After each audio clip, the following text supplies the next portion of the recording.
Welcome to your favorite comic book YouTube channel, Cartoonist Kayfabe. My name is Ed Piscor. I'm Jim Rugg. Jimmy, what week is it? 8/17. No more Wizard magazines. What's that mean?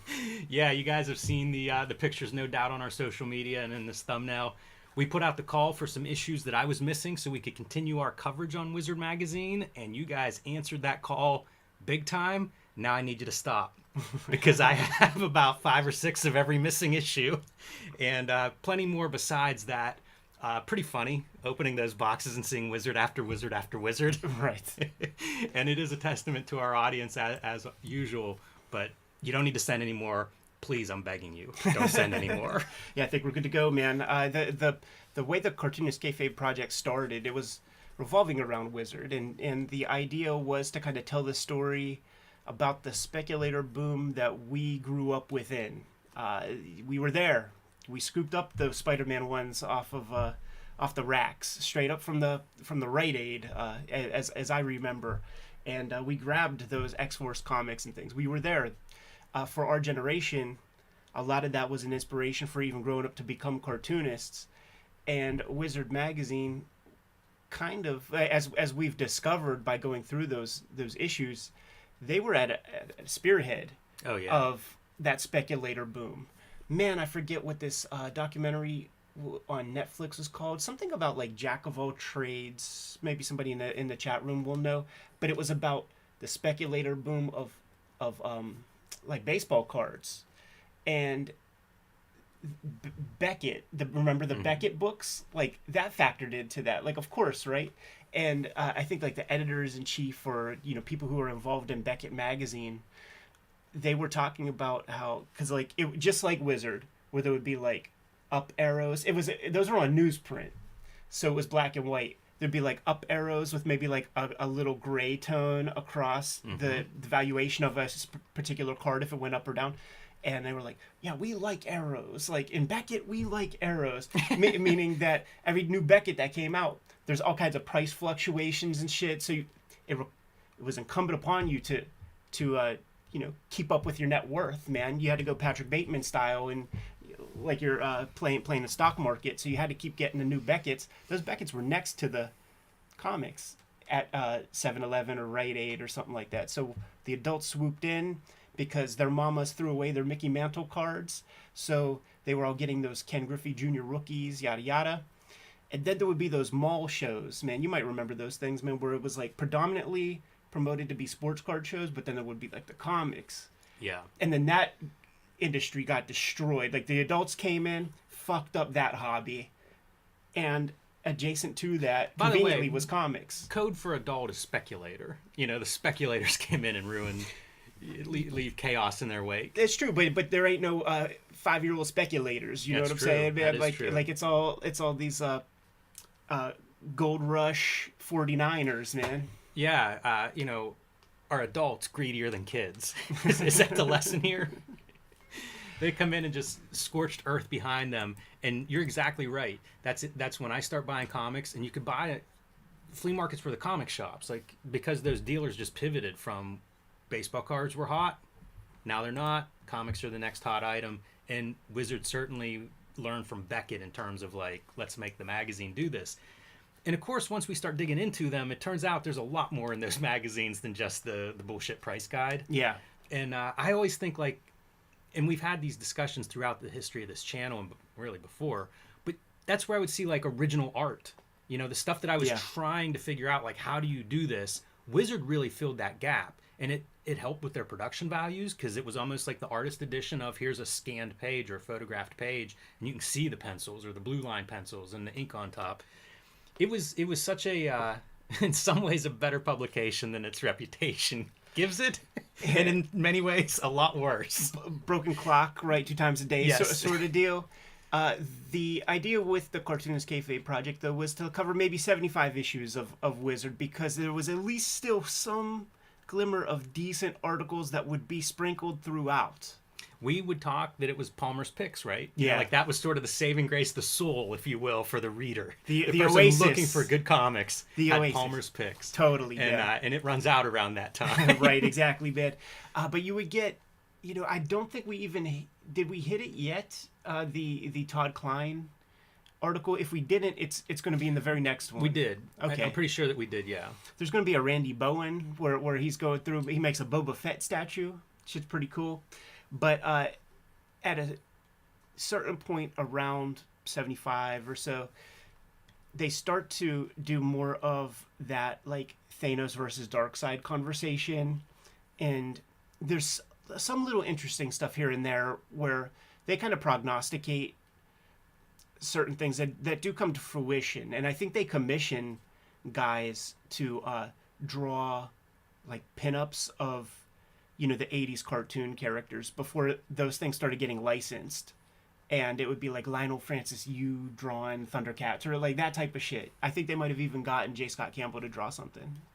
Maybe G.I. Joe or Thundercats That's pretty or something. fun. That's way, like, I had no connection at Sure. that point, so that's kind of there's like clever. 4 or 5 artists like drawing these various things, and they commissioned that. You know, this is an article that they built and had produced, and then, you know, the next year starts with Josh Blaylock gets the G.I. Joe license. When I was at the Kubert School, that was a big deal. My first show I ever exhibited at, Pittsburgh Comic-Con, year 2000, tabled next to Josh Blaylock. Penguin Brothers. That was his comic. And he had some G.I. Joe stickers because he had gotten a license to do those stickers. I can't remember if it was him or the company he worked for. Either way, it brushed against G.I. Joe licensing. Yeah. And he was, at that point, starting to put together, like, I don't know how you get the license for the comic. But whatever it was, he was, like, starting that. Because I ran into him at SPX that year, which would have been, you know, spring for Pittsburgh, fall for SPX. And he had the G.I. Joe license at that point. So over the course of, 5-6 months, he had procured that license, and it completely changed his trajectory. Totally. Yeah, because like it was Penguin Brothers, Minotaur was a comic that he did. That was an era. See, if he had the G.I. Joe stickers, that was later than, like, when you exhibited, I was probably at art school. It was 2000. It would have been spring 2000. So that's perfect. But like in like 95, Blaylock was set up and had those like self-published comics. I didn't realize I got a bunch of that wow. shit. And he was super smart, man, because like the Minotaur comic, that was on the freebie table outside coming in. So he was investing, and maybe it was, you know how that goes. Sometimes maybe there's like a misprint or something, and, Sure. and the printer has to eat a bunch and just says keep them. Whatever the case, it was wise enough to put those out on the freebie table, so everybody got a copy of Minotaur as they walked in if they chose. And the Penguin Bros was his thing, man. In fact, it was the era where it was like the was it Penguins that was like on the Budweiser commercial. It was like the doobie doobie doo, like that thing, because like he drew me a sketch and they were singing that song. It was frogs. Okay. Yeah, it was like frogs or some shit like that, man. That's so funny. Those frogs ran for years. Yeah. And then once they're gone, somehow it's erased. Yeah, man. Wizard was crazy in those early years because, like, I think about this all the time, how there are like silos of how people are connected to comics. Yeah. You know, like I just collect Batman. Yeah, or yeah, totally. I collect Golden Age, or I'm a creator or aspiring creator. You know, like there's all these different like groups, tribes, whatever you want to call them, isolated groups. And like Wizard, and kind of pre-internet, that's all together. So Wizard would have aspiring creators, whether it was like drawing board features or how-tos or seeing original art. They would have your collectors, which a lot of us fit into. If you had a bunch of comics, you could kind of fit under the collector umbrella. Sure. So there's your price guide and all of that stuff.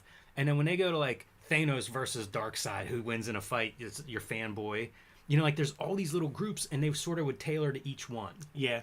And even alternative comics, like with Palmer's Picks, Right. The alternative readers, like in a weird way, those books, if you were into comics, there was probably something in there for you. Yeah. And then I think as time passes, as you get to 75 or whatever, that probably starts to get a little bit more specific in terms of maybe the alternative cartoonist are out, or, it seems like probably by that point they knew who their audience was, and there were other choices if you didn't really like Venn diagram Wizard. Right. You had your other stuff. When they start putting like Sarah Michelle Gellar on the cover and not commissioning Dan Jurgens to draw a Superman, like Is that like a newsstand kind of sales thing, right? Like that's a popular like celebrity tabloid, right? Pop culture. Yeah, and at that point, I mean, I'm 100% out on Wizard. Yeah, like I was out certainly by the time I went to art school, but my roommate still collected and had like a big stack, and I might have at that point already divested myself of my copies. Like I would rip out Palmer's picks, and I had a scrapbook. That's the other garbage part of this whole history is whenever we decide we're gonna do this, my wizard count is 0. Yeah. Like back in the 90s, I had a couple dozen issues at least. Got rid of all of them. So then it was like, oh yeah, buy all the wizards twice. So I appreciate you guys once again for a couple of them I didn't buy that you all sent in. The way it started for me, because I put a box together sort of silently. That's always fun too. I love knowing people that are into comics and stuff. Everybody I know has something they're collecting on the down low. Because they don't want to give it up, man. It's hard to find some of this stuff. Well, it was down at Ides, and they have that like, they actually it's not so robust any longer, but they had just a giant magazine section, $1 a piece, like on the front, on the first floor, and I'm digging through that stuff. The very first wizard I came across, because it was not on my mind at all. That's the beauty of going to the shops, is a shop like that is just allowing chaos to inflict itself upon your buying options. And the first wizard magazine that I ever bought was the first one that I saw, and I just like looked at it and was like, this is coming with me. And then it just started like, my head started buzzing. I'm like, I'm buying all these wizards, and I was able to get like 50 of them like right there, and then piece together the rest on mycomicshop.com for like $1 a piece. Got several copies of issue 1. Like that's the one that I slid your way, man. Punker Mike sent me my copy. He's a Kayfabe lieutenant, and set that up, man. Maybe 2 years before we started doing a thing. Like there was a YouTube channel still going on. It's called Classic Gaming Quarterly.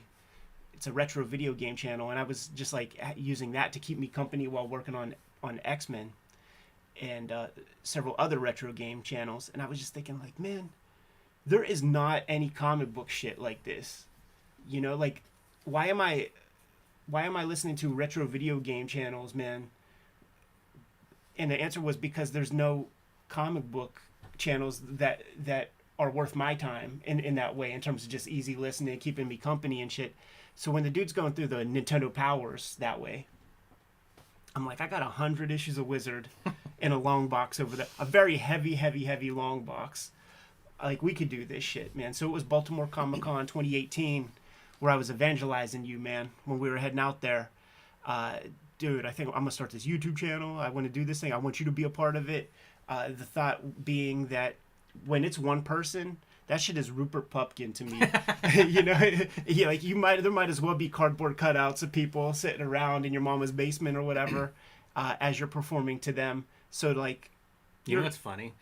We just did a Dan Clowes ranking Dan Clowes videos. Yeah. And it was based on, I was watching YouTube videos of people ranking filmmakers, and there was a Scorsese one, and they did King of Comedy was their #1 choice on that particular video. That's good. It might be my #1 choice, I man. love it. Rupert Pumpkin. Yeah, dude. So, I sold you clearly well. I came home probably before halfway through the show. It might have happened before we even got there. You might have sold me on the way to Baltimore Comic-Con that year.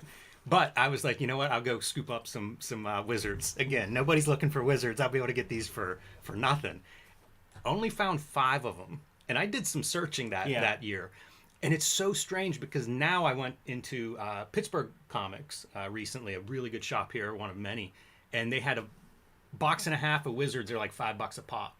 I'm telling you, man, these things were not that easy to find 5 years ago. Like, they weren't worth the floor space. No. Nobody was looking for them. And now most stores that I go in will have a couple of wizards. I don't know if we've unlearned. It's almost like we've opened up some demon gate that had been sealed shut. It happens, man.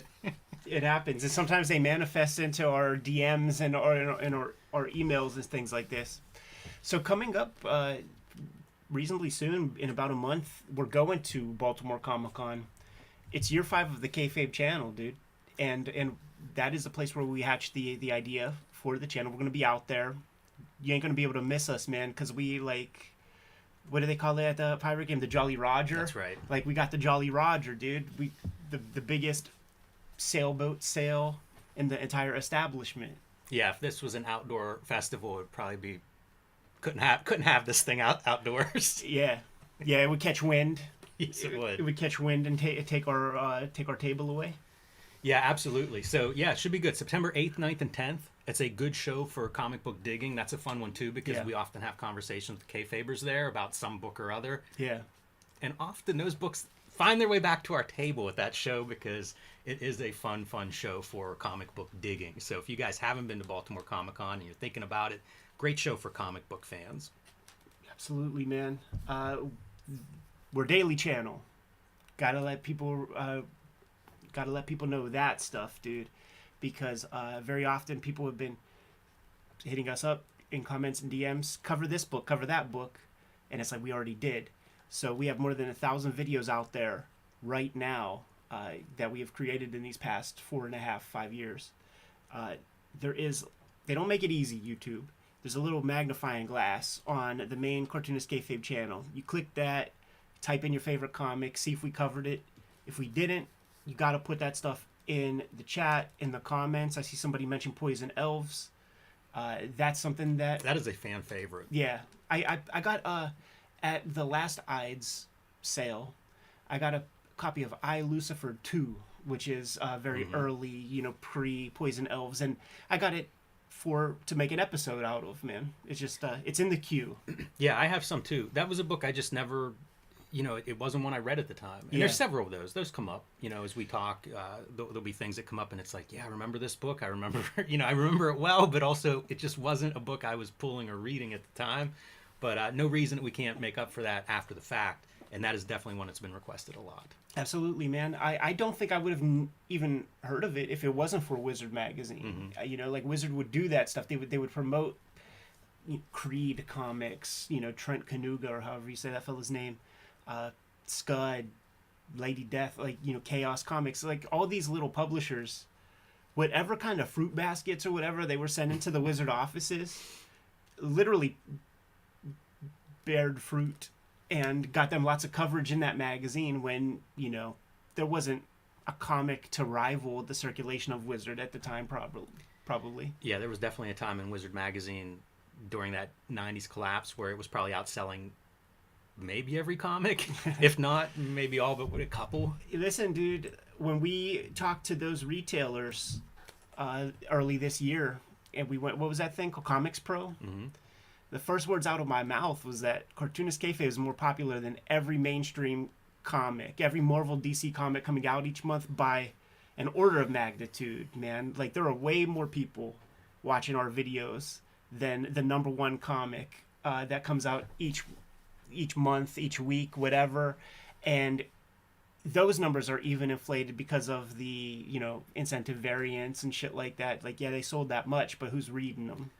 Good luck even finding those numbers anymore. That's true. They're so protected, and I suspect it's because of how low they are. Well, you know what it is too, man? It's the result of several distributors at this point.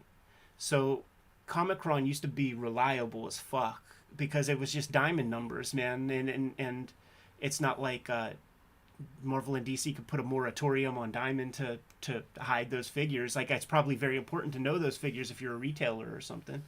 So it was very clear. And now if you go on Comic-Con, it'll have the diamond numbers and then a projection of what the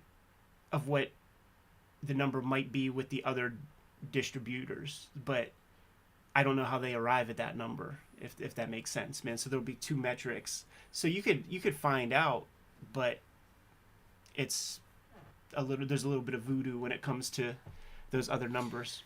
It's an interesting time right now for comics because I just did finished up a zine that I'm going to debut at Baltimore. Yeah. And it's a sequel to a zine called BW, and it's looking at a lot of stuff from the 80s. And there'd be an ad for a comic, like a self-published or an indie, super small press. But then it'd have a list of you can get it from these distributors, right? And there'd be 11, 12, 15. I think there were almost 20 distributors back then. Sure. And that's how it was when Wizard starts. And then whenever things collapse in the mid-90s, which Wizard reports on, Comics Journal, everybody reports on, it's the biggest news in the industry, they get down to diamond only. And now we're at this point with 3 distributors, more or less, for comic books. I don't know that that's, I don't know that Diamond will come out of this. At Right. least not the way we kind of knew it, and the way it's been for 25 years as being like the only show in town. Totally. And that's kind of an interesting change. Like, it's really hard to predict it. Like when Wizards covering more or less the collapse of the Yeah. distribution system in the 90s, we looked at those issues and we kind of in hindsight go, this is such a big story, and it'll be 4 lines in the corner of a news item, like barely mentioned at the time when they're in the middle of it. And I kind of feel like we may be in the middle of some seismic shift again, and it's just impossible to tell how it shakes out, so you don't know how big it is. But this is a major change in our life as readers, as fans, as creators, all this stuff. Like, it was the same for 25 years, and Right. now it's certainly different. Absolutely true. And going through these old magazines like Comics Journal and Wizard Magazine, there are lessons to learn in retrospect. And complacency is death. And that's the truth for any business.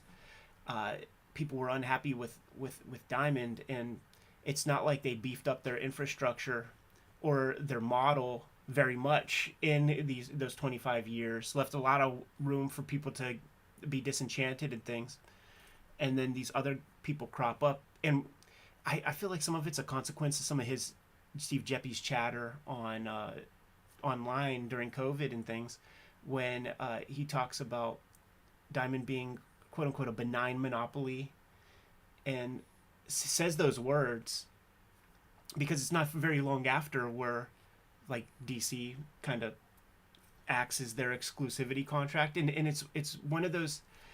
There's so many lessons to learn when you really pay attention, and like one of those lessons is that contracts are kind of meaningless in a certain way. Like it really is still a handshake deal, and if you have money in your coffers to fight a thing, like you can rip up a contract and have that stuff changed. But it doesn't seem like there was any behind the scenes deals with Jeppy and DC whenever that happened. So when that goes down, now you got Image doing some other stuff, and Marvel doing some things. Like everybody's like running away from Diamonds.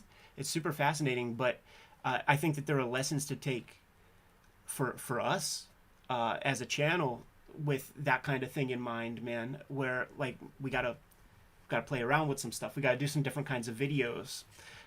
We've been talking about, well, won't describe exactly the stuff we were talking about, but like there are different types of videos.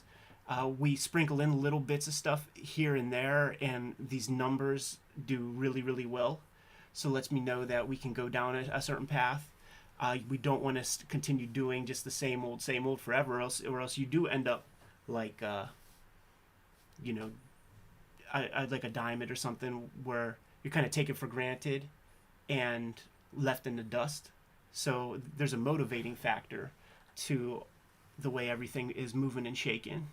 Yeah, and to your point about doing some different kinds of videos, and I don't know if experimenting is the right word, but just trying different ideas that we come up with, we're relying on the audience feedback. Yeah. If the numbers are bad, you may not see another video like that. It's just the fact of life. Yeah. So, whenever we do a video that you guys like, you're kind of our street team. Yeah. Spread that video around if you want to see more of it. If you want to see us looking at more creator-owned books, those are the videos for you guys to share and amongst your friends and fellow comic readers and stuff, wherever that is, social media, even in person, I suppose, if that's still a thing. Does anybody talk comics together in real life?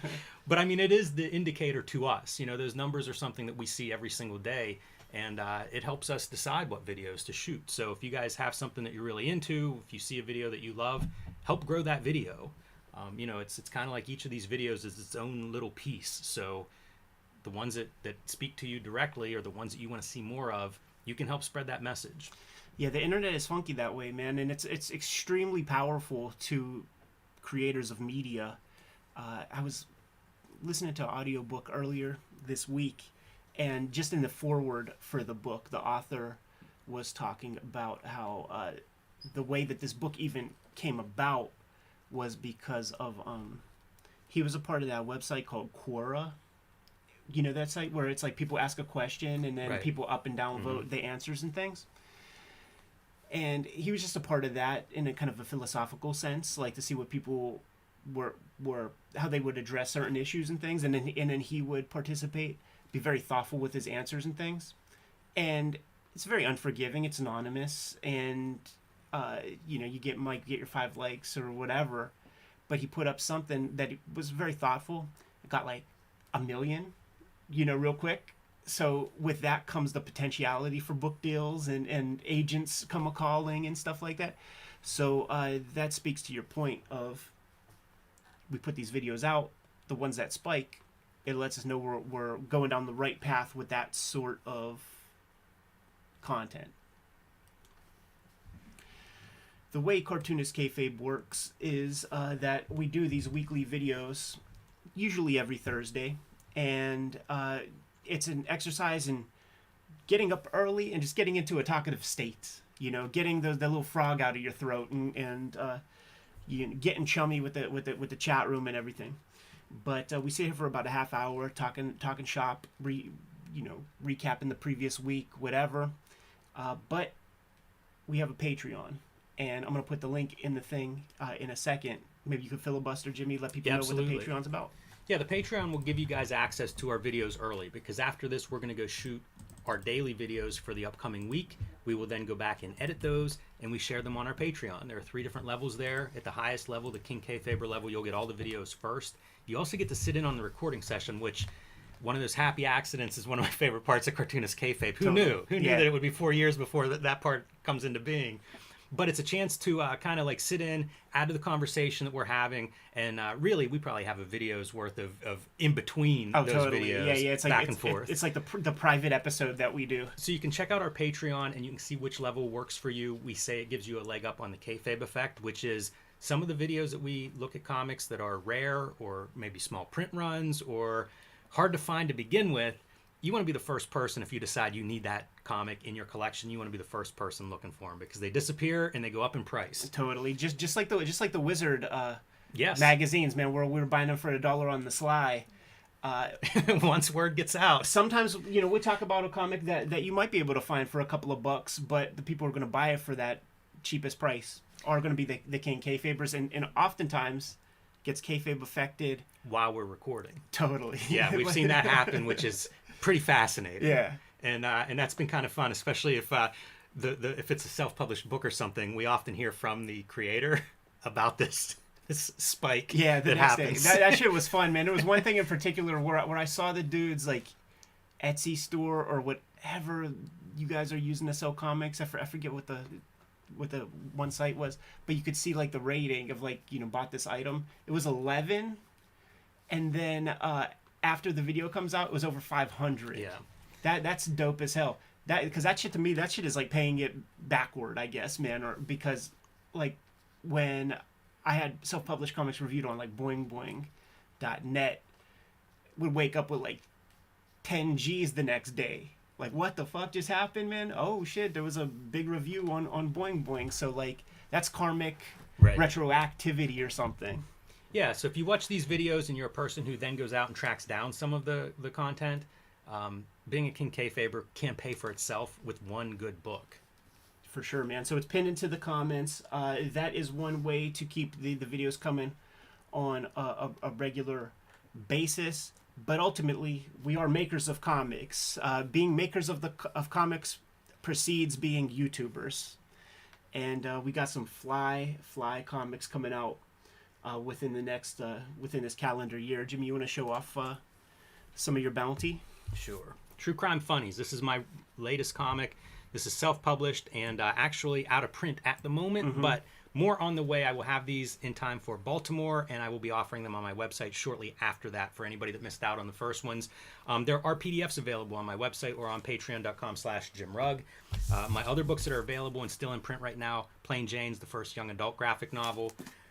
Hulk Grand Design, which is actually sold out at the distributor level. So if you guys have this in your local comic shop and you haven't bought it yet, you should grab it, because once it goes out of print, it's not even guaranteed that it'll be reprinted. So if you're on the fence on this one, and we'll do a video on this coming up because this is a book I'm very proud of, But pick this one up now if you have been on the fence.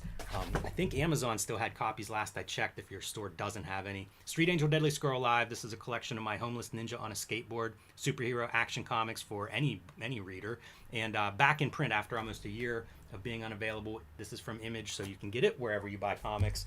And coming in November will be another Street Angel, Princess of Poverty. This collects all of the books that are not, or all of the Street Angel comics that are not in Deadly Squirrel Live. So get both of those. You'll have a complete set of all of the Street Angel comics that I have made up to this point. I strain when I pick this book up, man. This is the, in all of its glory, the Hip Hop Family Tree Omnibus. I'm trying to get it to catch the light, Jimmy. Right. 500 plus pages of comics in here and content. It's going to have all of the 4 volumes of the Hip Hop Family Tree Treasury editions that are out there. It's a 10th anniversary, man. So we're doing like the ultimate statement. Got 140 pages of extras in this hardcover coming out in October.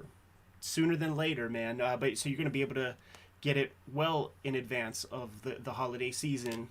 There's going to be another holiday effort to hit the stands. This is the Treasury edition of the first X-Men Grand Design. There are 3 volumes of X-Men Grand Design. 1 or 2 of them are out of print also, and I think they may not be available on Amazon. So the way that you'll be able to get all of my Grand Design stuff in one package will be to get the trade paperback. I need to get those guys to send me a comp already, man. I think it exists. It's like, hey, man, we've got a channel with 80,000 people coming through. How about you let me show off a copy and maybe sell you some, Marvel?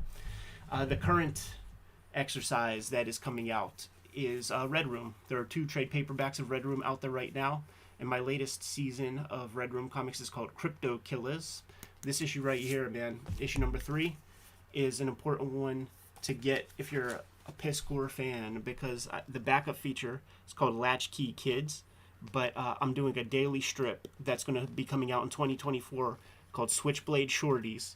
I'm serializing it right now exclusively on my Patreon to supporters. There's a link in the description below for that. I have 16 strips up there right now. Next week, we'll complete the first episode. But I'm going to be putting out the strip to Gen Pop, to everybody, probably starting January 1st. But this is the first appearance of those characters. So we have a bunch of books out in the pipeline. We have a deep bibliography of our own stuff. Support the books. Keep the channel rocking. And Jimmy, if you're good, I'm good. Like, we're gonna cut this stream down, take about 15 minutes to set up in the other space. But man, we have a gang of fucking killer episodes to do. It's gonna be spoiler filled. Maybe you want to grab that and just show it off. Yeah. So what I was thinking we'll do, because we're finally going to be recording our episode on the new Dan Clowes book, Monica. So what I was thinking we'll do is I'll take a piece of small Bristol and write the word spoiler on it and face it towards the webcam so that the King Kayfabers see that we're producing a spoiler-filled episode, and they could just turn the sound off, or they could come back later after we're done doing this episode. But it's going to be a very, very spoiler-filled deep dive on the new Dan Clowes book. So personally, when it comes to Clowes, it's like I didn't read anything up on it. I didn't know what Monica was about at all, and I didn't want that energy. I'm glad you're giving that this out, because we talked about this. It's an event for me. A Dan Clowes book's an event, and I'm like the nerd who doesn't want to watch the trailer for the new whatever movie franchise you're into. Yeah. Like, I wanted to go in fresh, knowing nothing, and I can respect that for everybody. But at the same time, man, I have been bursting at the seams to talk about this book. Totally. So, spoiler warning, big time. Yeah, and I'll put that little paper so that you guys could see that it's spoiler filled. But maybe you don't care. Maybe it's cool. Maybe it excites you even more to hear us talking about this stuff. But this is going to be an episode coming up. Should we name some other things, man? Yeah, we're going to be looking at Milt Caniff, Alex Toth, Will Eisner, Wally Wood. That's all in one video, by the way. Yeah. Yeah, that's going to be a good one. We're going to look at the best aliens artists, which is another one for your eyes. They'll be thanking you for that video. Michael Golden is coming up in conversation. Akira Toriyama's masterpiece is coming up in conversation, and it might surprise you. Might not be what you think. And the other video that we're going to be talking about is it's like, I'm thinking of calling it something like Moneyball, the greatest talent scout in all of comics. And that isn't what you think it might be either. Or Yeah, maybe that's going to it be is. fantastic. Which, by the way, there's a lot of representation of that in this next zine that I'm doing. That guy has some history. That'll be fun. I thought the one you were going to say is Ronin. We've been doing Right. a reading. One of the fun things that we've done on this channel over the years is take series and read them issue by issue. Yeah. I really have enjoyed that. Ronin is a fun one to go through. Frank Miller's Ronin, probably one of the most ambitious comics of the 80s, and an interesting comic to read. I'm not gonna say that it's completely successful, but a fascinating comic to read and to discuss, and I'm looking forward to continuing that. So the next chapter in Ronin will be today as well. Might not be completely successful, but I think completely necessary to fashion Frank Miller's trajectory. But we shouldn't do the Ronin episode now. We should go in the other room and do that. So Jimmy, if you can give the guys the marching orders, we'll cut this stream down and we'll start to set up in the other